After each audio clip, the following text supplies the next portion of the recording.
काली रात की भूतिया हवेली। बसंत के महीने की रात का समय था। गहरी आवाजों की गूंज और अजीबोगरीब छायाओं के साथ छोटे से गांव में स्थित एक हवेली का माहौल अत्यंत डरावना था। लोग कहते थे कि उस हवेली में भूत है। हवेली के पुराने दीवारों में रहने वाला विनय एक आत्मविश्वासी और उदार युवक था। वह गांव के लोगों की मदद करता था और उन्हें अपनी मातृभाषा के लिए गर्व था।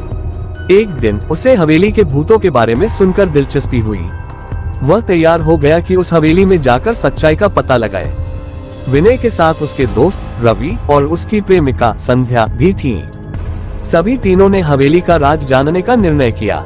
रात के समय जब पूरा गांव सो चुका था, तीनों ने हवेली की ओर रुख किया। हवेली में पहुंचकर उन्हें अजीबोगरीब आवाजें सुनाई दी। धीरे धीरे उन्हें लगा कि कुछ अत्याचारिक शक्तियों का हवेली में वास है।